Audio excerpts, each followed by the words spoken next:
Bum, ba-dum, bum, ba-da-ba-bum, bum. Ba-da-ba-dum, bum, bum, ba-da-ba-bum, bum.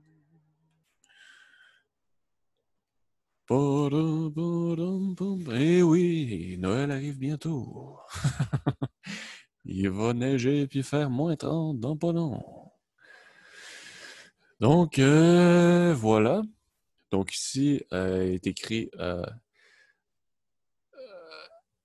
extra exercizo par la pratica. C'est du latin qui dit salut les amis, on va faire encore plus d'exercices sur la substitution aujourd'hui ensemble. OK? Donc je rappelle, là c'est le même rappel depuis je sais pas combien de cours, on va le savoir à un moment donné. Comment on fait une intégrale avec substitution? L'intégrale est compliquée, on veut rendre ça plus simple, on choisit un U qui rend la chose plus simple. Habituellement, le U est dans quelque chose d'autre, puis que la dérivée du U est dans mon intégrale pour faire en sorte, en fait, que mon intégrale se transforme toute de x à u ou d'une autre variable, de t à u, peu importe. Toute la variable est remplacée en termes de u. On n'a pas u fois x, non, juste du u. That's it. On fait l'intégrale qui devrait être plus simple, puis après, on traduit notre réponse en termes de x. Exemple, ça ici. La sin de x, cos de x. Premièrement, on se dit, ça fait-tu dans la table? Clairement pas. Deuxièmement, on fait une substitution. Donc, si je pose u, ben c'est e à la sin de x. Donc, sin de x est comme pogné dans le e, si on veut. Une autre manière d'écrire ça, il y en a qui écrivent exp au lieu de e. Ça veut dire la même chose. Donc là, on voit bien, en fait, que le sin est dans le exponentiel. Mais sinon, c'est deux notations différentes. Nous, on va utiliser le petit e comme ça. OK, fait qu'on on fait quoi ici? Ben, on applique bêtement, sans penser, toutes les formules que nous avons. Ben non, c'est pas ça qu'on fait. On dérive ça ici par rapport à x. Dérivée de sin, c'est cos. Puis on n'oublie pas le dx. Après ça, on dit, bon, ben ça ici, c'est là. Ça a la même couleur, ça marche pas. Ça ici, c'est là. Ça ici, c'est là. Bon, ben toutes les x sont convertis en termes de u. On est content. On l'intègre. Après ça, on remplace ça en termes de x. Donc, ça devient e sin de x plus c. Puis là, je rappelle que l'intégrale indéfinie, c'est quoi? Ça nous dit quelle fonction, quelle famille de fonctions, il y a une infinité de familles, quelles sont toutes les fonctions que si je dérive, j'obtiens ça ici. Est-ce que si je dérive une fonction comme ça, j'obtiens ça ici? Ben, ça nous permet de vérifier si on a la bonne réponse. Si je dérive ça ici, j'obtiens effectivement ce que j'ai ici avec la règle de chaîne. Donc, je vous invite à le vérifier. Parce qu'il va y en avoir des dérivés dans l'examen 1. Là. Fait que... vérifiez-les. Ouais, si on est capable de faire une dérivée en même temps. Ou on peut le faire mentalement aussi. Boum, boum, boum, boum. Ah, ok, oui, ça marche. Parfait. Là, j'ai fait quoi? J'ai mis la même intégrale. Pourquoi? Parce que il est possible de faire la même intégrale d'une façon différente. Donc, des fois, il y a plusieurs façons. Comme on dit, un grand sage un jour dit, un grand pouvoir représente de grandes responsabilités. Ça, c'est l'oncle Spider-Man avant de mourir qui avait dit ça. Mais non, tous les chemins mènent à Rome. Donc, si je prends la substitution, celle-là, au lieu de celle que j'avais faite sinus, ben là, si je dérive ça ici avec la règle de chaîne,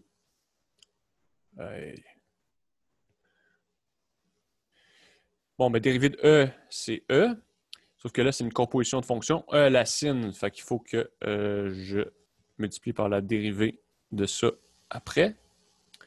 Donc, dérivée de sin, c'est cos. Donc là, si je remarque, ben en fait, toute mon intégrale est ici. Donc, ça devient l'intégrale de du. Bon, ben l'intégrale de du, c'est quoi? L'intégrale de du, c'est u plus c. Bon, ben u, c'est quoi? U, c'est sin de x. Donc, e à la sin de x U, c'est pas sin de x. U, c'est E à la sin de x. Plus C comme ça ici. C'est exactement ce que j'avais ici. C'est la même chose.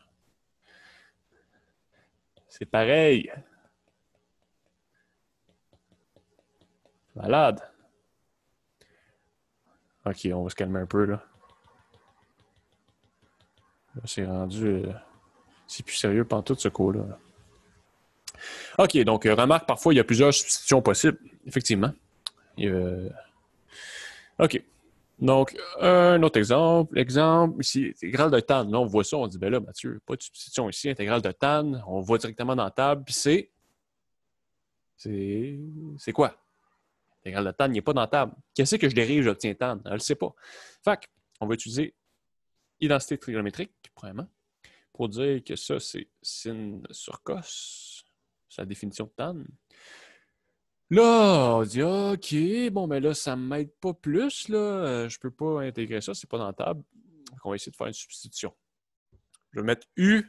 Vu que la dérivée de sin, c'est cos, puis la dérivée de cos, c'est moins sin, à une constante près, c'est la même affaire. Ça nous dit que ça va marcher avec la substitution. Mais là, on se dit, bon, ben, je prends sin ou je prends cos? Ben, essayez de prendre sinus. Si on prend sinus comme U, là, il faut réveiller des nouvelles dimensions de son intelligence. Là, OK? On y va ensemble. On prend sinus comme étant mon U. Si je dérive mon sinus, du, je vais obtenir cos de x dx. Donc, le sinus en haut va se remplacer par U, mais je n'ai pas cos de x dx dans mon intégrale. J'ai 1 sur cos de x fois dx. Hein, ça, c'est sinus de x fois 1 sur cos de x fois dx. Donc, ça ne marche pas. Mais si je prends mon cos de x ici comme étant mon U, ben là, je n'aurai pas ce problème-là.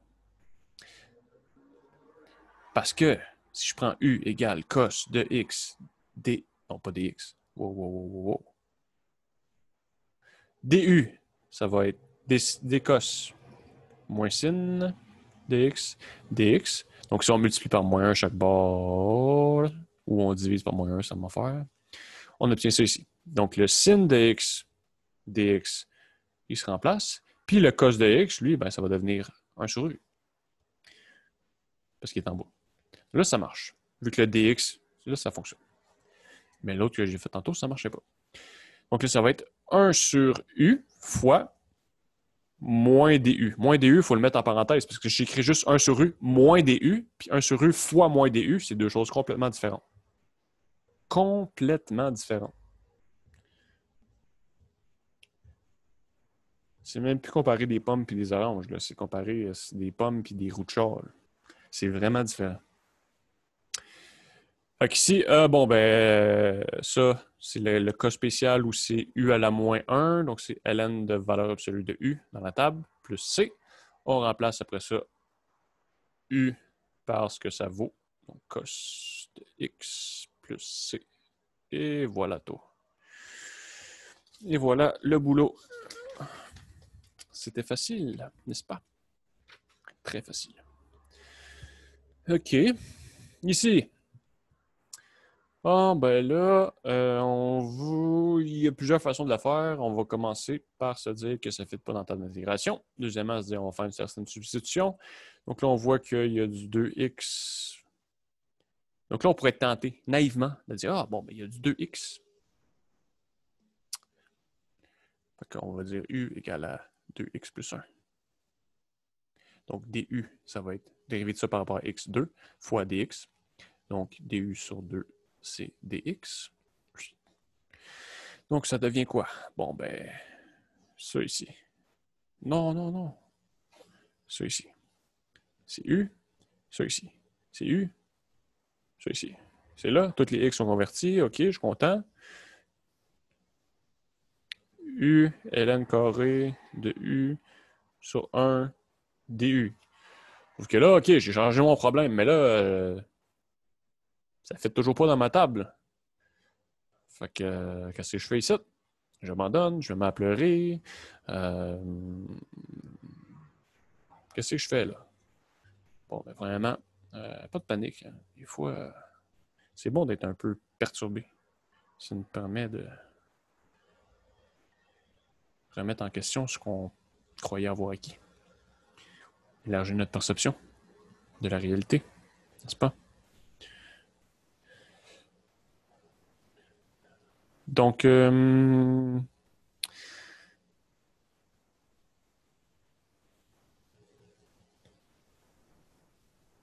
si vous trouvez quel animal que c'est, plus 5 points d'examen. Sur un skateboard. OK. Oui. Un peu de concentration, s'il vous plaît. Pas trop, quand même. OK. Là, ici, on peut faire une deuxième substitution, en fait. Parce qu'on remarque que si on... Là, il faut utiliser une autre lettre. On a déjà utilisé U. Il faut utiliser V. C'est ln de U. Bon, mais la dérivée de ln de U par rapport à U, c'est 1 sur U. Là, il faut mettre fois du. Bon, ben 1 sur U fois du, c'est ça ici. Puis ln de U, il faut le mettre au carré, mais c'est ça ici. OK? Fait que là, ça devient l'intégrale de 1 sur V au carré fois dV, qui me donne l'intégrale de V à la moins 2 dV, qui me donne V à la moins 1 sur moins 1 plus C, qui me donne moins 1 sur V plus C. Là, V, on ne veut pas une réponse en V, c'est en X au début. Fait qu'il faut défaire ça ici. V, c'est ln de U. Donc, ça me donne moins 1 sur ln de U plus C. Mais là, on ne veut pas du U dans le terme en réponse, c'est du X. Fait que le U, on le remplace en termes de ce qui valait. 2x plus 1. La réponse, finalement, c'est moins 1 sur ln de 2x plus 1 plus C. Ouh! Good! Fait que tout ça pour dire que là, il manque de quoi? OK, on se rend compte effectivement qu'ici, on n'avait pas mis... Ici, dx, c'était du sur 2. J'ai pas mis le sur 2. Fait qu'il y a une demi ici. Ici. Demi ici. Bon, là, ça fit. OK. Ouh. Mais on aurait pu, en fait, on fait ça de deux coups. Fait que si des fois, on ne le voit pas du premier coup, on essaie de faire une substitution, on peut faire une double substitution pour en arriver quand même à la bonne réponse, si on ne se faut pas comme que j'ai fait là. Mais on aurait pu aussi tout faire d'un coup en posant, en fait, déjà initialement, substitution. Je vous invite, si j'arrive à l'écrire, à l'essayer comme ça, par vous-même. Substitution, si j'aurais posé dès le début U égale à ln de 2x plus 1, bon, ben là, en le dérivant, on va obtenir 1 sur 2x plus 1 fois la dérivée de ça ici, règle de chaîne. Donc, puis là, on aurait pu réussir à diviser par 2 chaque bord, puis trouver la même réponse plus rapidement encore. Donc, je vous invite à l'essayer et à trouver la même réponse. Puis, je vous rappelle que quand on trouve une réponse dans l'intégrale, on peut essayer de la dériver pour regarder si on trouvait ce qu'on avait au début. Puis, si on trouve ce qu'on avait au début, on a gagné. Si on n'a pas oublié le plus C. Sinon, ben, on n'a pas gagné. On a participé. Ben, A plus pour l'effort, mais c'est quand même pas bon. Good! Fait qu'on aurait pu faire ça d'un coup. Effectivement. Effectivement. Donc, premièrement, non. Dernièrement, l'intégrale de cosh à la 3x dx. Donc là, on se dit, premièrement, ça fait tout en table d'intégration? Non. C'est pas cos à la 4 sur 4 plus c. Là. Les exposants, ça marche juste quand c'est seulement la même variable qui est là, puis la même variable. Donc, x à la 3 dx, intégrale de t à la 2 dt, j'ai le droit, mais intégrale de cosh de t à la 3, ça ne marche pas. Il faut juste que ce soit la variable. Donc ici, ce n'est pas juste la variable, c'est la fonction cosh qui est à la 3. Donc, il faut faire de quoi d'autre? On se dit, bon, ben là, substitution, si je mets u égale cos, mon du, je vais avoir un sin qui va apparaître. n'y a pas de sin ici. Qu'est-ce que je fais? Ben, j'utilise l'identité trigonométrique. Cos carré de x plus sin carré de x égale 1. Donc, en faisant moins sin carré chaque bord, j'obtiens cos carré de x égale 1 moins sin carré de x. Puis ça va me permettre, là on dit ça ne permet rien parce qu'ici on a du cos à la 3. Mais cos à la 3, c'est cos à la 2 fois cos de x. Parce que là, on va avoir du sin et du cos pour que quand on fait notre u, le du va avoir un ou l'autre, puis ça va marcher. Là. Donc là, on remplace mon cos carré par 1 moins sin carré de x. On se rappelle, il faut mettre ça en... On se rappelle, je ne sais pas si on se rappelle, là, mais il faut se mettre ça en parenthèse parce que sinon, la multiplication, ce ne serait pas m'en faire. C'est tout cos carré de x qui est fois cos. Si je ne mets pas de parenthèse, ça va être 1 moins sin carré de x fois cos. Mais le cos, il ne multipliera pas mon 1. Il faut qu'il multiplie tout ça ici. OK. Bon, ben là, à partir d'ici, si je fais ma substitution, mettons, vu que lui est à la 2 ici, on va mettre u, c'est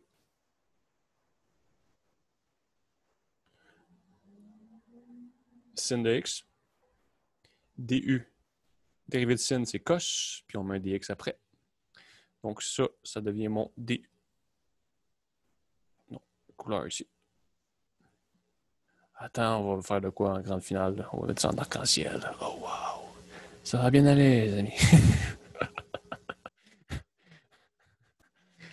Allez, ça va bien aller. On y va. Donc, oui. Donc, les x, ils se remplacent tous en termes de u. Donc, on obtient 1 moins u carré fois du.